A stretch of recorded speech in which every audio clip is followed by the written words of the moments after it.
देख रहे हैं इन डार्क राजकुमार के साथ। तो चलिए बढ़ते हैं आज की कहानी की ओर। दोस्तों, एक ड्राइवर की जिंदगी बिल्कुल भी आसान नहीं होती। मेरा नाम भरत चौहान है। मैं एक लोको पायलट हूँ, लेकिन एक टाइम हुआ करता था जब मुझे खुद के पर्सनल खर्चे के लिए भी अस्पताल की एम्बुलेंस गाड़ी चलानी पड़ती थी। और इस एम्बुलेंस को चलाते चलाते मेरा सामना एक ऐसे हादसे से हुआ जिसके बाद से मेरी ज़िंदगी पूरी तरह से बदल गई। और फिर मैंने गवर्नमेंट जॉब की तैयारी करनी शुरू कर दी और फिर तब जाकर मेरी लोको पायलट की जॉब लगी। लेकिन वो कहते हैं ना, हर सफलता के पीछे कोई ना कोई कारण तो ज़रूर होता है। दोस्तों, ये कहानी ऐसे ही दौर की है जब मैं एम्बुलेंस चलाया करता था। ठंड का समय था और इन दिनों चांदनी रात भी थी। चांद की रोशनी चारों तरफ छाई हुई होती थी, तो ऐसे में मुझे एम्बुलेंस चलाने में ज़्यादा दिक्कत नहीं होती थी। रात के लगभग 10:30 से 11 बज रहे थे और इसी बीच मेरे फ़ोन की घंटी बजी। और जब मैंने फ़ोन उठाया तो मैंने देखा कि अस्पताल से फ़ोन आ रहा था।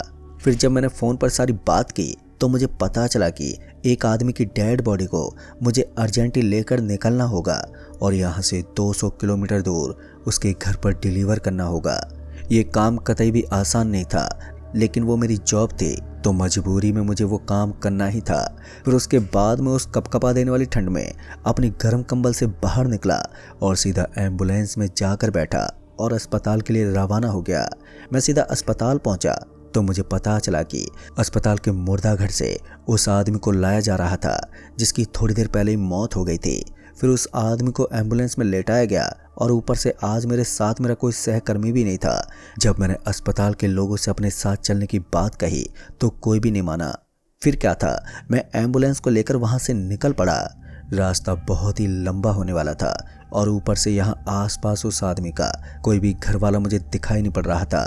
पर मैंने गाड़ी की स्पीड को बढ़ाया और जल्दी से जल्दी उसको उसके घर पहुंचाने की कोशिश में जुट गया। अब मैं नेशनल हाईवे पर एम्बुलेंस को भगा रहा था, पर इसी बीच मुझे ऐसा लगा जैसे कि पीछे वाले केबिन से किसी चीज़ के खटखटाने की आवाज़ आई थी। जैसे मैंने पीछे पलट कर देखा तो मेरे रोंगटे भी खड़े हो गए। दरअसल मैंने देखा कि सफ़ेद लिबास में लिपटा कोई आदमी मेरे पीछे बैठा हुआ था। ये वही कफन था जिसे लेकर मैं यहाँ तक आया था। एक बार के लिए तो मेरे दिमागी खराब हो गया, क्योंकि यहाँ पर कुछ ऐसा हो रहा था जो कि मुमकिन ही नहीं था। अब तो मेरे लिए भी एम्बुलेंस को चलाना बहुत ही मुश्किल होता जा रहा था। मैं जितने अच्छे से उसको चलाने की कोशिश करता तो उतना ही मेरा कंट्रोल खराब होता जा रहा था। मैं बार बार पीछे की तरफ देखता तो वो आदमी मुझे वहीं पर बैठा हुआ नजर आता। ये कोई छोटा मोटा हादसा नहीं था, ऐसा पहले मेरे साथ कभी भी नहीं हुआ था। इसलिए अब मेरी हिम्मत भी नहीं थी कि मैं थोड़ा और आगे तक गाड़ी को चला सकूं। फिर मैंने गाड़ी को साइड में रोक दिया और मैं नीचे उतरकर सीधा पीछे वाले हिस्से की तरफ पहुंच गया। मुझे डर तो लग रहा था, लेकिन किसी तरह हिम्मत करके मैंने पीछे का दरवाज़ा खोल दिया। फिर जैसे मैंने पीछे का दरवाज़ा खोला तो मैंने देखा कि वो आदमी सफ़ेद कफन में लिपटा हुआ था और एम्बुलेंस के पीछे वाली चेयर के ऊपर बैठा हुआ था। फिर मैंने उस आदमी से कहा, भाई साहब आप तो जिंदा हो? मेरी बात को सुनकर वो आदमी एक बार के लिए मुझे ही घूर कर देखने लगा। मैं उस आदमी के चेहरे को साफ साफ देख सकता था कि वो आदमी देखने में तो बहुत ही नॉर्मल लग रहा था और उसका चेहरा भी काफ़ी सामान्य फील हो रहा था। ऐसा तो कहीं से भी नहीं लग रहा था कि वो आदमी किसी हादसे का शिकार हुआ हो। फिर उस आदमी ने कहा, भाई साहब मैं कहाँ हूँ और मुझे यहाँ पर कौन लेकर आया? पर उसके किसी भी सवाल का जवाब मेरे पास में नहीं था। लेकिन जो बात मुझे बताई गई थी उन सभी को मैंने उस आदमी के सामने बताते हुए कहा कि मुझे तो सिर्फ आपको लेकर आपके ही घर जाना है। मेरी पूरी बात सुनने के बाद उस आदमी ने कहा, अरे तुम हॉस्पिटल वाले ऐसे होते हो, बिना मरने वाले इंसान को भी मृत्यु घोषित कर देते हो। उसके चेहरे पर अजीब से हाव भाव थे। लेकिन फिर उस आदमी ने कहा, देखो भाई साहब मुझे बहुत जोर की प्यास लगी है, तो एक बोतल पानी का इंतजाम कर सकते हो? फिर मैंने गाड़ी में रखी बोतल उठाकर उस आदमी के पास ले आया तो उसने बोतल का ढक्कन खोला और फिर वो पानी पीने लगा। इतने में मेरे फ़ोन की घंटी बजी और जब मैंने फ़ोन की तरफ देखा तो वो कोई अननोन नंबर था। फिर मुझे पता चला कि ये इस आदमी के बेटे का फ़ोन था। फिर मैंने उस आदमी के बेटे को सारी बात बता दी, पर मेरी बात सुनकर उसने कहा, भला ये कैसे मुमकिन है? तुम्हारा दिमाग तो ख़राब नहीं हो गया है? ऐसा होना इम्पॉसिबल है। उसकी बातों से ऐसा लग रहा था जैसे कि वो अपने पापा के बारे में अच्छी तरह से जानता हो। फिर उसने बताया कि वो बस थोड़ी ही दूर है और वो मेरे पास पहुंचने वाला है। तो मैंने उसको अपना एड्रेस भी बता दिया था। फिर मैंने उस आदमी को कहा, भाई साहब आप थोड़ी देर के लिए आराम कीजिए, तब तक आपका बेटा यहाँ पर पहुँचता ही होगा। वो एक बार के लिए मेरी तरफ देखता ही रह गया और फिर उसके बाद मैं ड्राइवर सीट पर जाकर बैठ गया। फिर थोड़ी देर के बाद मुझे बुलेट की डग डग की आवाज़ सुनाई देने लगी। वो बाइक सीधा एम्बुलेंस के पास आकर रुकी और उसके ऊपर से एक लड़का उतरकर सीधा मेरे पास पहुंचा। पर उस वक्त मैं एम्बुलेंस की ड्राइविंग सीट के ऊपर बैठा हुआ था, इसलिए मैंने उस लड़के के आते ही उस लड़के की तरफ भागते हुए कहा, अरे भाई तुम लोग अपने पिताजी को जीते जी कैसे मार सकते हो? मेरी बात सुनकर वो लड़का मेरी तरफ हैरानी से देखने लगा। उसके बाद उसने कहा, चलिए आप मेरे साथ चलिए और मुझे अपने पापा से कुछ बात करवाइए। फिर मैं उस लड़के के साथ साथ गाड़ी के पिछले हिस्से की तरफ चल दिया। फिर मैं जैसे एम्बुलेंस के केबिन में पहुंचा तो मैंने देखा कि वो आदमी उस सीट के ऊपर लेटा हुआ था, पर वो आदमी कोई भी हरकतें नहीं कर रहा था। फिर मैंने कहा, अरे भाई साहब उठिए, देखिए ना आपका बेटा आया है। लेकिन उसने एक बार भी कोई जवाब नहीं दिया। फिर मैंने दूसरी बार भी उसे यही आवाज़ लगाते हुए कहा, अरे भाई साहब ज़रा उठो तो सही। लेकिन फिर से उसकी तरफ से उसकी आवाज़ ही नहीं आई। वो लड़का मुझे घूर कर देखने लगा जैसे कि वो मुझे गुस्से में आकर कच्चा ही चबा जाएगा। तभी मैं उस आदमी के हाथ पैर को टटोलने लगा, लेकिन मुझे महसूस हो रहा था कि उस आदमी का पूरा जिस्म ठंडा पड़ गया था और वो काफ़ी अकड़ा हुआ था। फिर मैं गाड़ी के अंदर पहुंचा और उसके ऊपर से वो कपड़ा हटा दिया, पर जैसे मेरी नज़र अंदर की तरफ पड़ी तो मेरा पूरा बदन जैसे डर से कांप गया था। मुझे तो यकीन ही नहीं हो रहा था कि ये जो मैं देख रहा हूँ वो वास्तविकता है। तो मैंने देखा कि उस आदमी का चेहरा जला हुआ था। काले पड़े उसके चेहरे को देखकर मेरी तो हवाएं निकल रही थी। जैसे ही मैं उस लड़के की तरफ पलटा तो उसने कहा, अरे भाई साहब नशा करके गाड़ी चलाते हो क्या? कुछ भी बकवास करते हो? लेकिन मैं उसके सामने अपनी सारी बातों को जाहिर करने में लगा हुआ था। तभी उस लड़के ने कहा, अच्छा तुमने तो बोला था कि इन्होंने पानी पिया था, पर वो बोतल तो पूरी भरी हुई है। जैसे ही मैंने पानी की बोतल को देखा तो मेरे भी होश उड़ गए। उस आदमी ने मेरी आंखों के सामने पानी पिया था, पर फिर ऐसा कैसे हो सकता था? तभी मैंने देखा कि वो पानी की बोतल पूरी ऊपर तक भरी हुई थी और उसके ऊपर ढक्कन भी लगा हुआ था। फिर वो लड़का मेरे ऊपर बरसते हुए बोला, देखो भाई साहब इस तरह किसी को परेशान मत करा करो, मैं आपकी शिकायत हॉस्पिटल वालों से ज़रूर करूँगा। और इतना कहने के बाद वो नाराज़ होकर वहाँ से निकल गया और वो अपनी बुलेट लेकर वहाँ से रवाना हो गया। अब मुझे अंदर अंदर बेचैनी हो रही थी कि आखिर मैं ये कहाँ पर फंस गया हूँ। किसी तरह मैंने हिम्मत की और एम्बुलेंस की ड्राइविंग सीट पर बैठकर एम्बुलेंस को चलाने लगा। घबराहट तो हो रही थी, लेकिन मैं कुछ कर भी नहीं सकता था और रास्ता भी काफ़ी लंबा था। मैं लगभग 25 से 30 किलोमीटर का सफ़र तय कर चुका था, लेकिन गाड़ी के अंदर खामोशी ज्यों की तो बनी हुई थी। गाड़ी का वो सन्नाटा जैसे टूटने का नाम ही नहीं ले रहा था।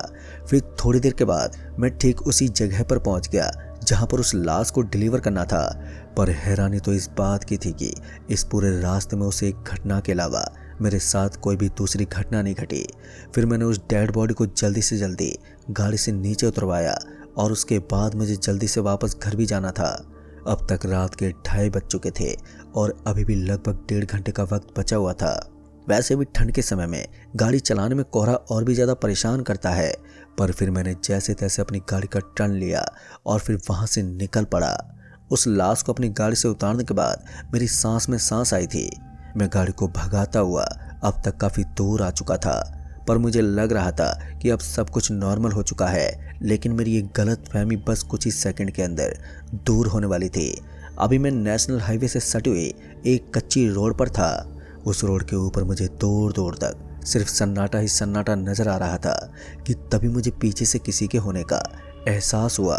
पता नहीं क्यों, लेकिन ऐसा लग रहा था जैसे कि एम्बुलेंस में मौजूद शीशे में मुझे पीछे कुछ नजर आ रहा है। पर मैंने जैसे ही ध्यान से देखा तो वहाँ का नज़ारा एकदम खाली नजर आता। थोड़ी देर के लिए तो मैं बार बार ऐसा ही करता रहा। एम्बुलेंस की रफ्तार भी तेज गति से बढ़ती रही, लेकिन उसके बाद जो हुआ वो मेरी भी समझ से परे था। थोड़ी दूर आगे जाने के बाद एम्बुलेंस की रफ्तार अपने आप ही कम होने लगी। ऐसा लग रहा था जैसे कि एम्बुलेंस के अंदर कोई गड़बड़ हुई थी। मैं गाड़ी को संभालना तो चाहता था, लेकिन इस जोरदार अंधेरे में मेरी हिम्मत नहीं हो रही थी कि मैं गाड़ी से नीचे उतर सकूं। और अंत में वही हुआ जिसका मुझे डर था।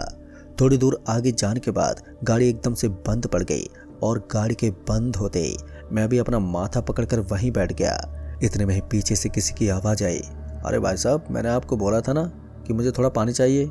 जैसे मैंने पीछे घूम कर देखा तो मेरी आंखें फिर से फटी की फटी रह गई। दरअसल मैंने देखा कि ये तो वही लाश थी जिसको मैं थोड़ी देर पहले डिलीवर करके आया था। उसका चेहरा एकदम नॉर्मल लग रहा था और देखने में ऐसा बिल्कुल भी नहीं लग रहा था कि वो कोई बला है।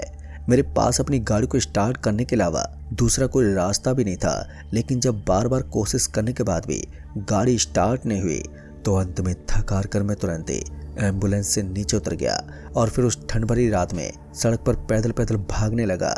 एम्बुलेंस वहीं सड़क के बगल में खड़ी थी और मैं उससे बहुत दूर आ गया था।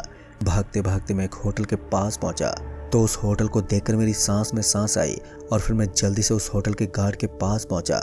और जब उसने मेरी ये दशा देखी तो उसने इसके पीछे का कारण पूछा।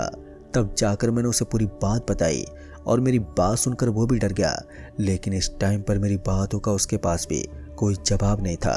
फिर वो मुझे एक रूम में लेकर गया, शायद वो उसी गार्ड का रूम था, और वहाँ पर ले जाने के बाद उसने मुझे थोड़ी देर के लिए आराम करने के लिए कहा।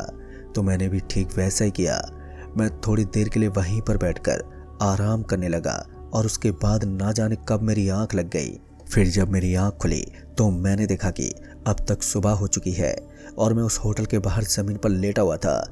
ये हादसा फिर से मुझे हैरान और विचलित कर रहा था, क्योंकि मैं जब रात को सोया था तो वहाँ पर एक कमरा बना हुआ था, लेकिन अब वहाँ सिर्फ खंडर ज़मीन पड़ी हुई थी और दूर दूर तक मुझे कोई भी कमरा दिखाई नहीं पड़ रहा था। ये एक ऐसा हादसा था जिसको मैं आज तक नहीं समझ पाया हूँ। खैर उसके बाद मैं वहाँ से उठा और पैदल पैदल मैं अपनी एम्बुलेंस की तरफ बढ़ने लगा। रात को तो मेरे फ़ोन में बिल्कुल भी नेटवर्क नहीं आ रहे थे, लेकिन अब जब मैंने अपने सहकर्मी को फ़ोन किया तो नेटवर्क भी ठीक से काम करने लगे और फिर मैंने उसे पूरी बात बता दी, पर उसे भी मेरी बातों पर बिल्कुल भी विश्वास नहीं हो रहा था। पर फिर वो मेरे पास पहुंचा और मैंने उसे ठीक उसी जगह पर बुलाया था जहां पर वो होटल थी। फिर उसके बाद जब मैंने अपने सहकर्मी को पूरी घटना के बारे में बताया तो उसे मेरी बात पर विश्वास ही नहीं हुआ। इसलिए फिर जैसे हम उस होटल के अंदर पहुंचे और वहां की जांच पड़ताल करने लगे, तब उस होटल के मैनेजर ने कहा, अरे भाई किस कमरे की बात कर रहे हो? यहाँ तो दूर दूर तक हमारे होटल के अलावा कोई कमरा भी नहीं है।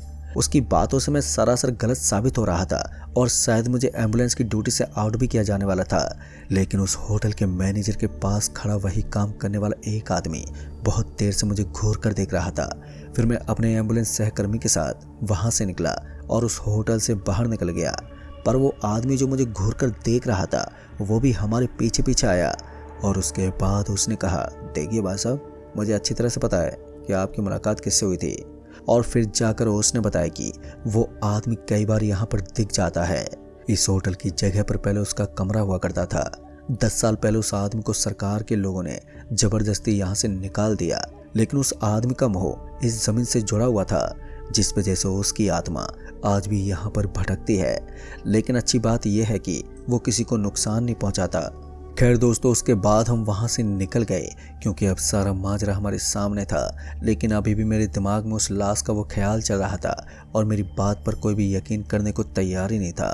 फिर अंत में मुझे लगा कि अब मुझे इस काम को छोड़ देना चाहिए, क्योंकि अगर मैं दोबारा इसी काम में लगा रहता तो फिर वो आत्मा मेरे पीछे पड़ सकती थी। इसलिए मैंने उस दिन के बाद उस एम्बुलेंस के काम को हमेशा के लिए अलविदा कह दिया। तो दोस्तों, इस कहानी में बस इतना है।